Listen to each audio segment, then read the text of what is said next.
گفتم 2 تا تصویر دارم که اینا رو ذکر میکنم تا اینکه اون تصویر انسانوار کمی در خسوف برود و یه تصویر دیگری بیاد تا بعد راه بعدیش رو بپیمونیم. تصویر اول زمان است.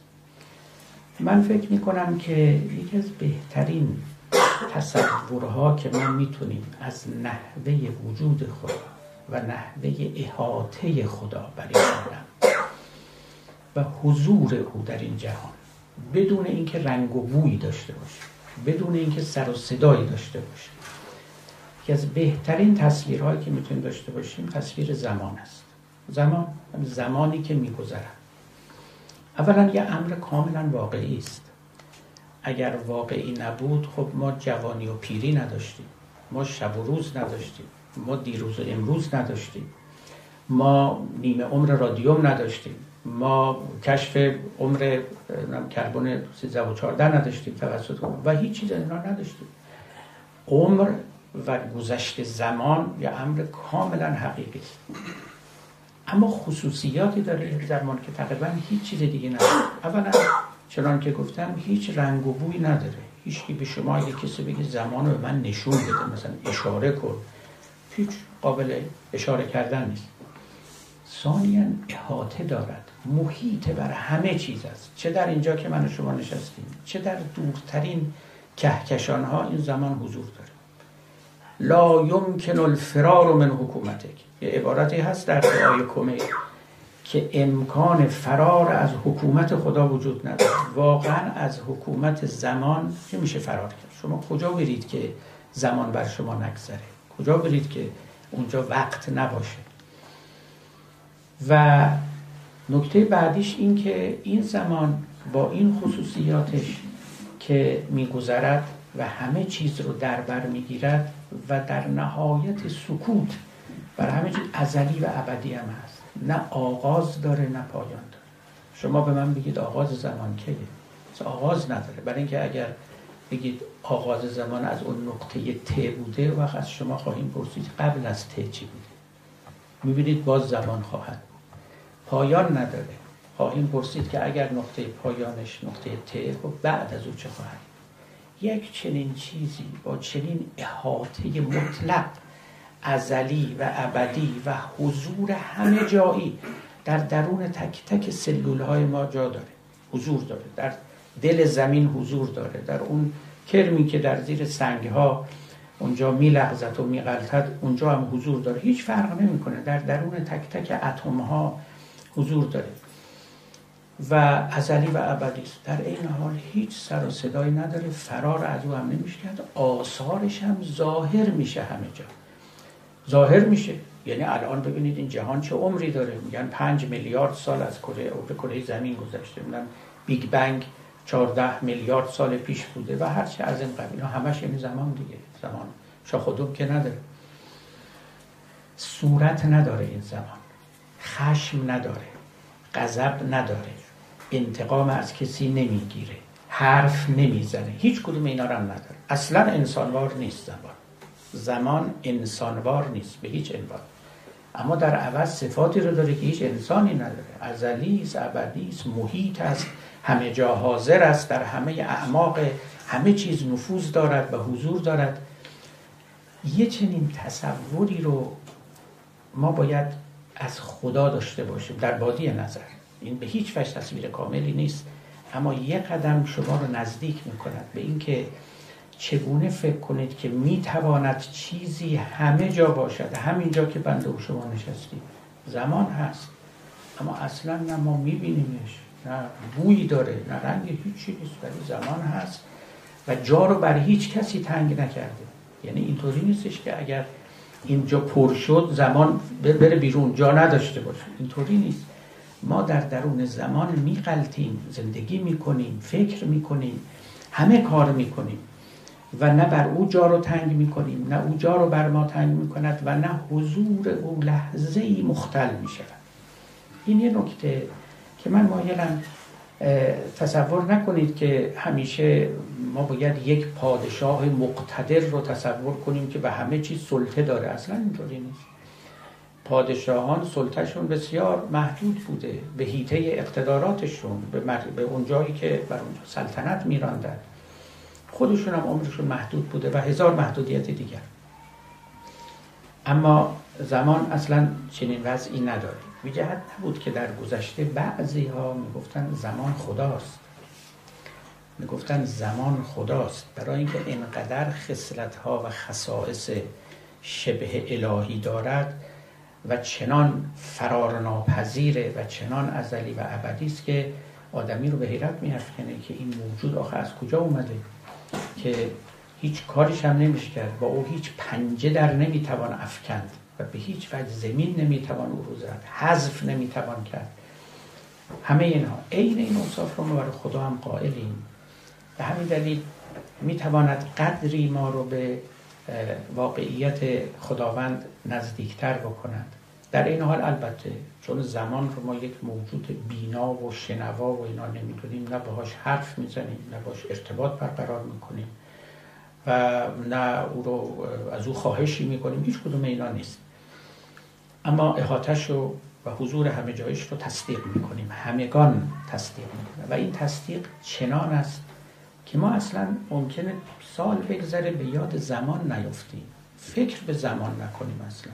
یعنی مثل ماهیانی که در آبیم اصلا نپرسیم آب چیه، نپرسیم آب کجاست، چنان غوطه بریم در این دریا که اصلا سوالش برای ما پیش نمیاد. و این عین ماجرای خداوند است که ممکنه یک کسی یک عمر بر او بگذرد و به خدا نیندیشد، از خدا نپرسد و حضور خدا را احساس نکند، هیچ منافاتی ندارد با اصل حضور خداوند، اصل حضور همه جایی او. برای اینکه این واقعیت چنان ستبر ایستاده است و چنان آدمیان رو در کام کشیده است که آدمیان حتی با غفلت از او در او هستند و با او هستند و متأثر از سلطه او هستند. اینها اوصافی است که ما برای زمان میشناسیم. خب من یک تصویر دیگرم باز به شما بدم و اون عدد است.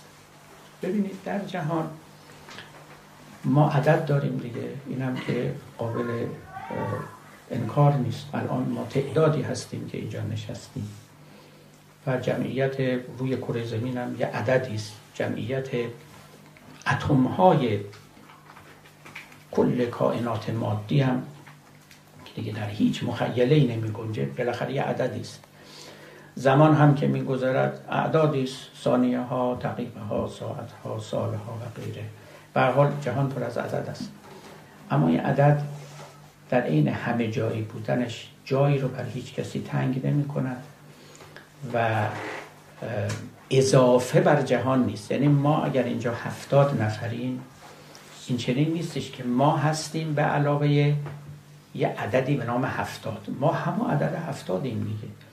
اما این عدد در جهان حضور داره و اصلا ماده با تعدد، با عدد، با میجرمنت، با هندسه، با اینها شناخته می شود. خدا رحمت کنه مرحوم دکارت رو که تعریفش از ماده این بود، امتداد، اکستنشن. و خب اکستنشن یعنی میجرمنت، یعنی اندازه‌گیری، یعنی عدد، یعنی هندسه. کلمه هندسه هم یادتون باشه همون کلمه اندازه است به فارسی که عربا کردنش هندسه. و مهندس یعنی کسی که اندازه میگیره، هندسه میورزد، در اصل این بوده است. خب اما این اندازه چیزی جدا از خود اشیا نیست و عدد چیزی جدای از معدود نیست و این عدد کل عالم رو پر کرده و در کام کشیده، اما نه جایی رو بر چیزی تنگ می کند و نه بر این عالم چیزی می افزاید. این خودش خیلی مهمه. من یه وقت در یه جایی سخن می گفتم و بعد یک دوستی به من اعتراض کرد. گفتم الان ما که اینجا نشستیم مثلا 70 نفریم، خداوند 71 ما نیست. این تصور غلطی است که ما فکر کنیم که کل جهان یه طرف، خدا هم علاوه بر جهان. این درست مثل این میمونه که شما بگید کل جهان یه طرف، زمان هم علاوه بر جهان. کل جهان یک طرف، اعداد هم علاوه بر جهان. درست نیست. این در هم تنیدگی عدد و تعدد با موجودات این عالم، در همتنیدگی زمان با موجودات زمانمند که هم واقعیت اونها رو نشون میده، هم این که اینها چیزی بر اساسه این عالم اضافه نمی کنند. بودن این عالم بودن اونهاست، ولی نه به این معنا که اونها اسیر این عالمن، بلکه اتفاقا سلطه دارند بر این عالم. فوق العاده این امر مهمه. یه دوستی به من اعتراض کرد، گفت تو چرا این رو میگی؟ اتفاقا اعتراض خیلی عالمانه‌ای هم کرد ایشان. یکی از آیات قرآن رو برای من خواند، در یادم نیست کدام سوره است که این آیه هست که ما یکون من نجوا ثلاثه الا هو رابعهم ولا خمسه الا هو سادسهم ولا ادنی من ذلک ولا اکثر الا هو معهم. هرگاه 3 نفر پیش هم نشستن خدا چهارمیشونه. این عین آیه است. هرگاه 5 نفر پیش هم نشستن خدا ششمیشونه. بیشتر از این یا کمتر از این هم باشن باز خدا بغلشونه، کنارشونه. الا هو معهم. خدا یعنی با اونهاست، کنار اونهاست. خب این آیه هم اتفاقا یه آیه است که خیلی صریح رو در روی سخن من می ایسته که خب خدا بر جهان می افزاید. این آیه صریحا این رو میگه 3 نفرن من چهارمیشونم، حالا بگو 300 میلیارد نفرن من اون 300 میلیارد یکمیشونم هست. آیا واقعا خداوند مثل همون الله، محمد و علی، فاطمه، حسن و حسین یکی از اون مجموعه است؟ پدر بزرگ این خانواده است، بر کل عالم می افزاید؟ یا اینکه این عالم الهی است، همونطور که این عالم زمانی است، در عین اینکه وجود دارد و رنگ و بوی خدا رو دارد، اما خدا یک موجودی علاوه بر موجودات دیگر نیست. خب جواب من به اون دوستمون هم بود، گفتم آره ببینید اینا همین آیاتی است که موهم انسانوار بودن است و البته این یکی نیست، فراوان است. حالا این رو عرض میکنم به شما که خداوند رحمت کند فیلسوفان ما رو و متکلمان ما رو که به این آیه که رسیدند و با الهام از این آیه و مخصوصا اون تعبیر و هو معکم اینما کنتم، هر جا شما هستید خدا هم با شماست، گفتن که این معیت قیومیه است، یعنی بودنی است که خداوند با این بودن ما رو سر پا نگه می‌دارد. یک چنین حضوری است که قوام ما به اوست، سر پا بودن ما به اوست، نه اینکه خودش یکی دیگه از کنار ما ایستاده. درست مثل این که ما میگیم که حیاتی که من دارم این منو سر پا نگه داشته، من اگر بمیرم و حیاتی نماند دیگه من هم نخواهم بود. این معنیش این نیستش که این حیات یه موجودی است علاوه بر من، خود من حیم و همین حی بودن و زنده بودن همین رمز قوام من و سر پا بودن من و زنده بودن من است. خداوند حیات این عالم است. خداوند حیات این عالم است، یعنی مثل زندگی که در وجود یک موجود زنده جریان دارد، مثل معنی که در یک عبارت جریان دارد، یک چنین تصویری از خدا شما باید داشته باشید. حالا آدم گاهی تعجب می کند. انوری خب شاعر زبردستی بود، اما با کمال تأسف تمام این قدرت شاعریش رو گذاشت در خدمت پادشاهان ستمگری مثل سلطان سنجر. یک قصیده داره در مدح سلطان سنجر، میگوید که گر دل و دست گنج و کان باشد، دل و دست خدایگان باشد. شاه سنجر که کمترین خدمش در جهان، پادشه نشان باشد. حالا به این بیت بعدی نگاه کنید، میگه در جهانی یا از جهان بیشی، همچون معنی که در بیان باشد. به یه پادشاه این نسبت رو میده. این ظرافت و نازککاری فکری و این خیال اندیشی رو ببینید، حیف که در پای خوکان ریخته این رو. در جهانی یا از جهان بیشی، همچون معنی که در بیان باشد. این حرف رو به خدا باید زد. مثل معنی در این کلامی، معنا به کلام چیزی رو اضافه نمیکنه، اما کلام بدون معنا مثلا یاوه است. اما وقتی که ما یک کلامی رو نوشتیم، یک جمله رو نوشتیم، نباید یه جمله دیگه بنویسیم بگیم معنیشه، میگه معنیش خودشه دیگه. و بر کلام چیزی افزوده نمی شود، اما بدون اون معنا همون کلام یاوه و تهی است. ما همیشه از خدا تصور علت و معلول داریم، خالق و مخلوق داریم. اینا چیزایی است که یونانی‌ها یاد ما دادن. خدا رحمت کنه مرحوم اقبال رو که میگفت یونانی‌ها خدمت نکردن به ما. این تصویر علی و معلولی، کاز ان افکت که ما از خدا داریم که گویی یه طرف علت است، یه طرف معلول است، این از او صادر می شود، یک تصورهای بهتری از خدا را از نگاه ما دور کرده. یکیش همین معنی جهان، یکیش همین اثر هنری بودن این جهان، حیات این عالم. یا حالا اون طرفتر بریم، همون تصویرهایی که من به شما دادم در باب این که از خدا یه تصوری از قبیل زمان یا از قبیل عدد یا از قبیل حیات و از قبیل معنی داشته باشید، اینا شما رو قدری نزدیکتر میکنه. همچنین یک تصور ناروای دیگری که ما داریم و باز من دیدم، اینم بالاخره خب از پاره تفسیرهای نادرست از آداب شرعی گرفته شده. ما چون دست بلند میکنیم به دعا، واقعا رفته رفته در خون ما و در استخون ما رفته که مثل اینکه خدا یه جای بالایی است، بالاترا نشسته، دورم هست از ما. بعضیا من دیدم وقتی دعا داد میکشن که این صدا حتما باید بره به گوش خدا برسه. این خب خیلی ظاهرش اینه که اگر شما به کسی بگید میگه نه آقا ما همچی فکری نمی کنیم، کی گفته خدا تو آسمان؟ اولا خیلی واقعا اینجوری فکر میکنن که خدا بر آسمان ها نشسته و بیرون از ماست و فاصله داره از ما. خصوصا این بیرون از ما بودن خیلی سخن سنگین و غریبی است که از ذهن ما باید بیرون کنیم. یعنی چی که بیرون از ما؟ شما درست به تصورتون عکس این میکنید، بگید این جهان اعماقی داره، خدا در اعماق این جهانه. چرا میگید تو اون عالم بالا؟ بگید در عالم درون. چرا اسم کلمه باطن رو به کار نمیبرید؟ خدا در باطن این عالم است. اتفاقا این تعبیر کاملا دینی هم هست، تعبیر کاملا قرآنی هم هست. نه فقط خداوند در باطن این عالم قرار داره، نه بالای عالم و بر فراز عالم و امثال اینها، آخرت هم همینطوره. شما ببینید اصولا ماوراء طبیعت اینطور است و این تصور رو باید تصحیح کرد. شما ببینید در ابتدای سوره عنکبوت این آیه قرآن است راجع به مردم که یعلمون ظاهرا من الحیات الدنیا و هم عن الاخرة هم غافلون. بیشتر این مردم یه ظاهری از زندگی دنیا رو میدانند و میشناسند و از آخرت غافلند.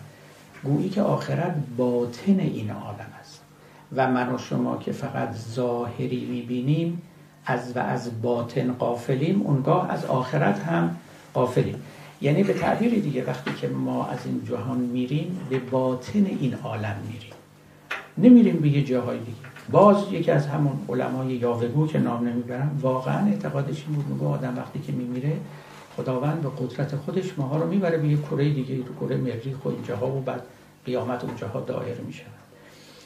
ملاحظه بکنید اگه ما این تصورات که همه انسانوار است و من مایلم این رو تأکید کنم که یه خدایی که یه انسان خیلی بزرگه نباید پرستید، این اصلا خدا نیست.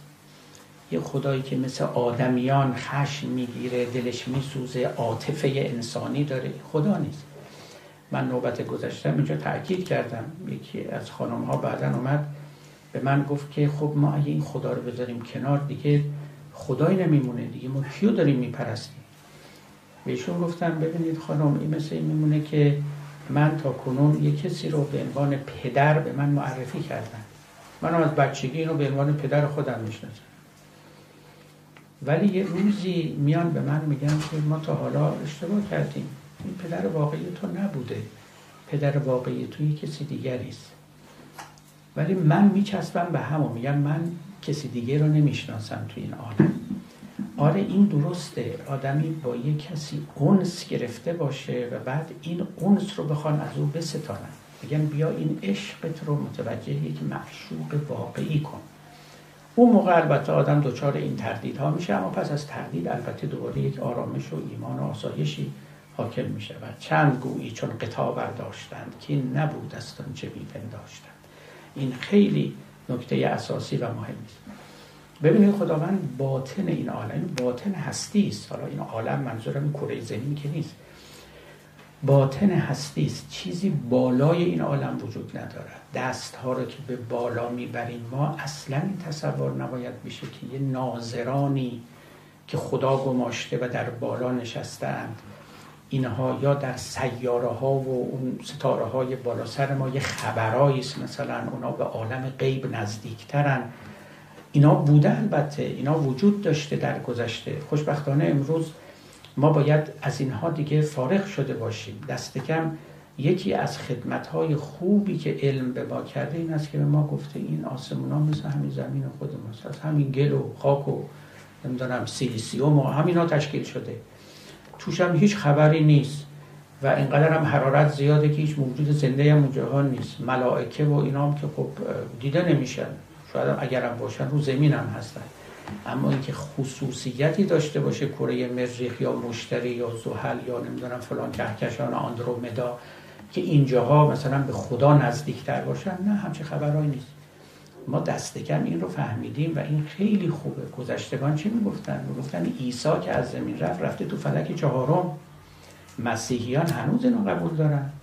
عیسی از زمین رفت کنار خدا نشست در فلک چهارم. فلک چهارم فلک خورشید است، یعنی به اعتقاد و بنابر نجوم گذشتگان افلاکی که دور زمین قرار دارن، چهارمیش خورشیده که به دور زمین میگرده به اعتقاد اونها، و عیسی هم در فلک چهارم است.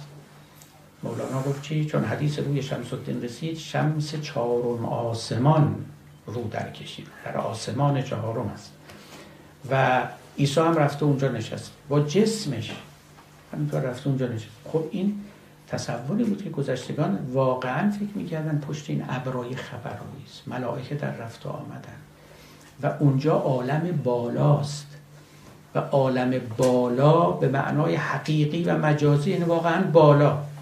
بنده دارم به شما عرض میکنم عالم بالایی وجود نداره. ما اقلا الان که میفهمیم که به هر حال این جوی که دور ماست و این آسمون زیر زمین هم هست، هر جا شما باشی اون طرفتر شما بالاست.